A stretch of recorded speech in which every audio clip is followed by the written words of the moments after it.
কেরে এই জেংডুর মাও তুই যে নুন দিয়ে ভাত আনিয়ে থসিস এই ভাতগুলো কি আর গলা দিয়ে ঢোকে? শুধু ভাত খাইতে ভাল লাগে? হারাম দাদা খরচ খালার করিস নে, তুই নুন দিয়ে ভাত খাবানোস থেকে গোস্ত দিয়ে ভাত খাবু। এই হারাম দাদি এই ফগরেনির বেটি মুই বাজার খরচ খালা করং না মানে সেদিনে মুই বাজার খরচ করিয়ে আসনু, তাতে কি তুই সব আনাজগুলি খাই শেষ করে দিলু? আচ্ছা তোমরা গুলে কন্ত এই বউ জ্বালানি যে কবা নেছে কি?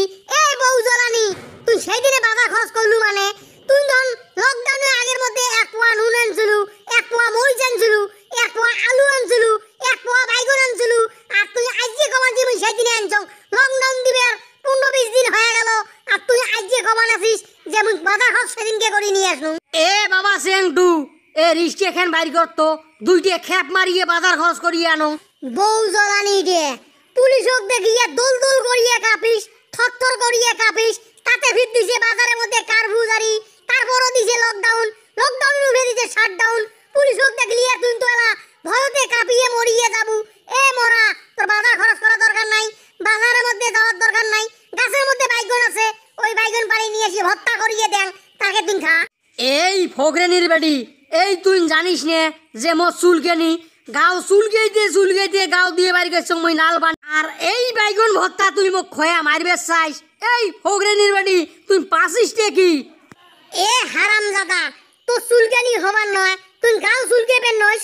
এই গরমের মধ্যে কি আর মানুষ গাও না ধুয়ে থাকে রে ভাই? তুই গরমের মধ্যে গাও ধুইস নে, তোর চুলকানি হবে না কি হয়েছে? তুই গ্রামটা দূষিত করিয়ে ছাড়িয়ে দিছিস। সে ঠান্ডা দিনের মধ্যে চুলকানি হয়, এই গরমের মধ্যে তুই গাও না ধুইয়ে গরমের দিনের মধ্যে তুই চুলকানি আনিছিস, মানুষের চুলকানি ধরে দিছিস। এই ফগরেনির বেটি তোরে মতন মুই কি অপচয়কারী? এই গরমের মধ্যে যদি মুই গাও ধুয়ে পানিগুলি নষ্ট করিয়ে দেন এই পানিগুলি তো আর পাওয়া যাবার নয়।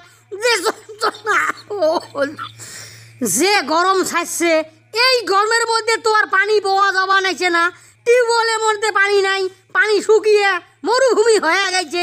এই পানিগুলো যদি আমি গাও ধুয়ে নষ্ট করিয়ে দেন মানুষ তখন খাইবে এটা কি? পানি বিনেগার তো মানুষ মরিয়ে যাবে, হাহাকার হয়ে গেছে। এই গরমের মধ্যে পানি নাই টিউবওয়েলের মধ্যে, এই লকডাউনটা সরকার তুলিয়ে নেক তারপর ইস্টে খাটিয়ে তোর কতগুলো খরচ না সিলমারি হাড়ের মধ্যে যতগুলো খরচ উঠবে সব খরচ আমি বস্তা বোঝাই করিয়ে আনিয়ে বাড়ির মধ্যে তোক দেন, তুই বসিয়ে ঢেকিয়ে খাইস। ফগরেনির বেটি নামদার ঘর খুদায় ওকে কর। এ আলসিয়ে তোর মতো আলসিয়ে ভাতার মই এই পৃথিবীর মধ্যে দেখং নাই। মানুষ ইচ্ছে খাটিয়ে দিনে হাজার হাজার টাকা কামাই করে আর তুই 50 খান টাকা আনিয়ে কইস ভাড়া পাওয়া যায় না, বাজারের মধ্যে মানুষ নাই। আলসিয়ে কথাটা মুই যদি আগত জানু হয় তুই আলসিয়ে তোর মতো আলসিয়ের সাথে মুই বিয়ে বসলু না হয়। তুই যে একটা বউ জ্বালানি সেটা যদি মুই জানবার বানু হয়, ঘরক যদি মোক কইলে হয় আর যদি বুঝবার বানু হয়, তোর মতো আলসিয়ে ভাতার কপালত মুই ঘুরবে আসলু না হয়।